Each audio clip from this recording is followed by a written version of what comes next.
नाज़रीन, American elections के नताइज जो हैं वो तकरीबन फाइनल होते हुए नज़र आ रहे हैं और वाज़े बतरी ले ली है डोनाल्ड ट्रंप ने। जी जनाब, रिपब्लिकन उम्मीदवार ने 47वें अमरीकी इंतखाबात में जो है वाज़े बतरी हासिल कर ली है और जिस मुकाबले को बहुत ही टफ करार दिया जा रहा था, बड़ा क्लोज करार दिया था जिस कॉन्टेस्ट को, वो मार्का जो है वो रिपब्लिकन उम्मीदवार डोनाल्ड ट्रंप ने जो है वो जीत लिया है। अब तक के आने वाले नताइज के मुताबिक 277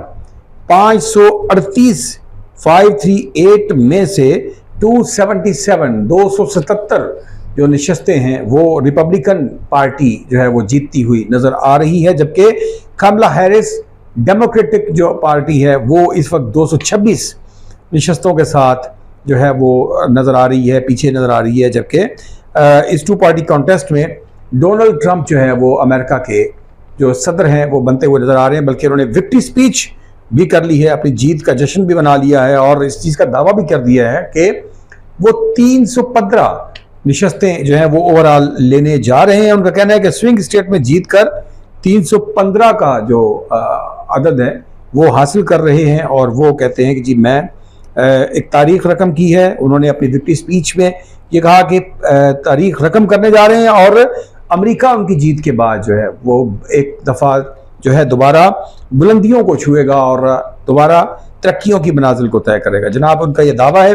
और नताइज की अगर हम बात करें तो ऐवान नुमाइंदगान जो कि 435 पर मुश्तमिल है अमेरिका में, 435 पे, उनमें अब तक जो सिचुएशन नज़र आ रही है वो 188 नशस्तें जो हैं वो अभी तक क्लियर हैं कि जो ली हुई हैं रिपब्लिकन उम्मीदवार डोनाल्ड ट्रंप ने, जबकि 160 नशस्तों पर जीतती नज़र आ रही हैं कमला हैरिस, जबकि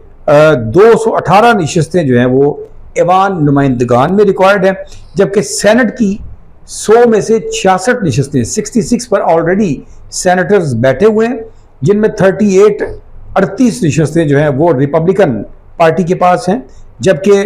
28 सेनेटर जो हैं वो डेमोक्रेट हैं। और इस सूरत हाल में जो अभी जो सूरत हाल वाज़े नज़र आ रही है कि जो पलड़ा भारी नज़र आ रहा है वो डोनाल्ड ट्रंप का है। जी जनाब, रियासतों की अगर बात करें तो 50 रियासतों पर आने वाले नताइज के मुताबिक अभी तक 27 रियासतों में ये 6 डिफरेंट टाइम जोन्स के अंदर जो है वो ये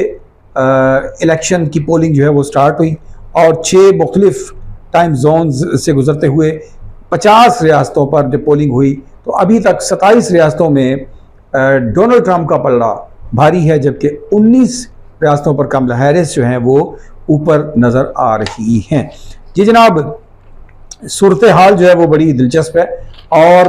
विक्ट्री स्पीच अभी तक जो है वो कर चुके हैं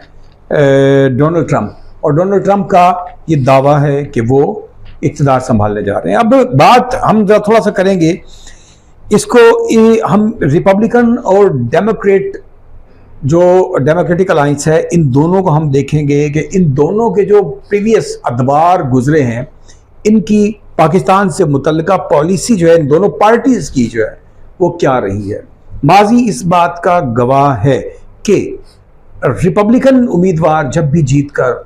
आए हैं तो उन्होंने पाकिस्तान में शख्सियात को,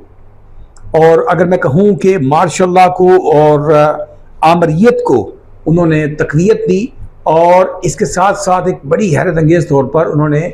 पाकिस्तान के अंदर भारी इमदाद जो है उसका सिलसिला जारी रखा। आप अगर माजी में जाकर देखते हैं तो जनरल ज़िया-उल हक के दौर में, जबकि पाकिस्तान जो है वो अफ़गानिस्तान की बाउंड्रीज़ में रहकर रशिया के ख़िलाफ़ नबर्द आज़मा था, जंग लड़ रहा था और इसको रोकने के लिए अपनी पावर्स इस्तेमाल कर रहा था, तो इस मौका पर अमेरिका की जानिब से, सदर रेगन की जानिब से पाकिस्तान को भरपूर न सिर्फ इमदाद दी गई बल्कि हमेशा सपोर्ट दी गई, लेकिन इसके साथ साथ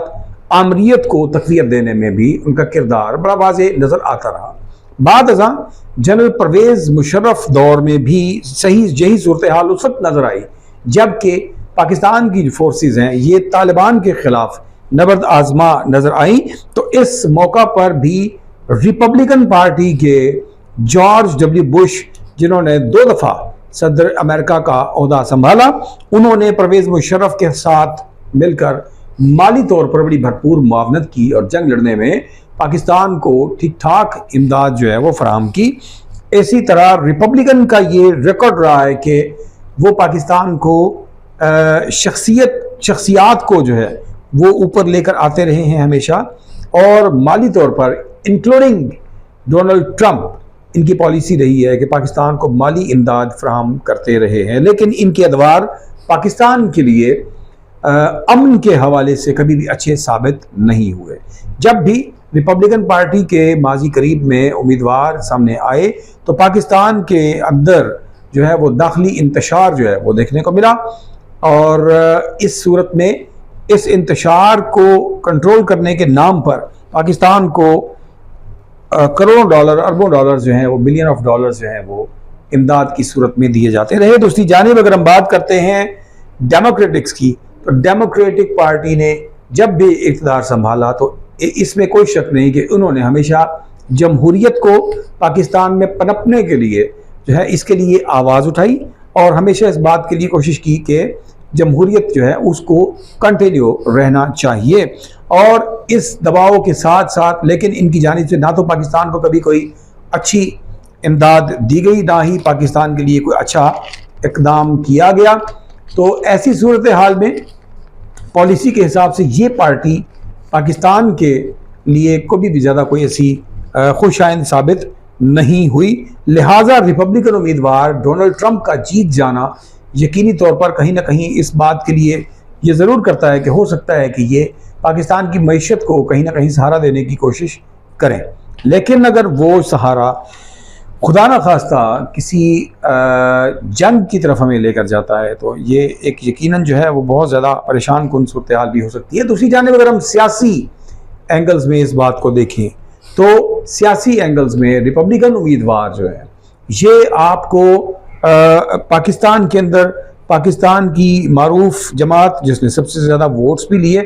اور اپنی مقبولیت کے دعوے بھی کرتی ہے، پاکستان تحریک انصاف اور عمران خان، تو ان کے لیے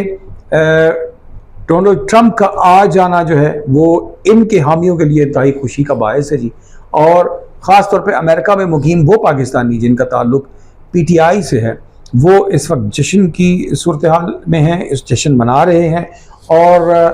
ایک خوشی کا سما ہے کیونکہ پچھلی حکومت جو تھی اس کے ساتھ عمران خان کے جو تعلقات تھے وہ اچھے نہیں تھے، اور انہیں پچھلی ہی حکومت کے اندر جو ہے وہ ان الزامات کے اوپر کہ عمران خان کی یہ الزامات کہ جو بائیڈن کی حکومت یعنی ڈیموکریٹک جو گورنمنٹ ہے اس کے اشارے پر جو ہے وہ عمران خان کو جیل میں ڈالا گیا، تو اس لیے شاید یہ جو تحریک انصاف کے جو کارکنان ہیں وہ یہ توقع رکھتے ہیں کہ موجودہ حکومت جو ہے وہ اس انٹرفیرنس میں نہیں آئے گی، اور ان کا یہ خیال ہے کہ یہ عمران خان کے لیے ایک اچھا قدم ہو سکتا ہے۔ وقت ثابت کرے گا کہ جناب یہ آنے والے اگلے 4 سال ڈونلڈ ٹرمپ کس طرح گزارتے ہیں اور پاکستان کے لیے کس انداز میں اس کو اپنی پالیسیز کو مرتب کرتے ہیں۔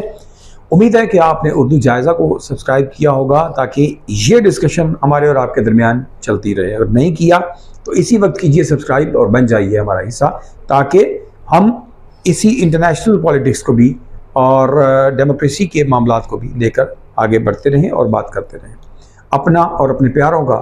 بہت سا خیال رکھیے گا۔ اپنے میزبان فیصل جہاں کو دیجیے گا اجازت۔ اللہ نگہبان۔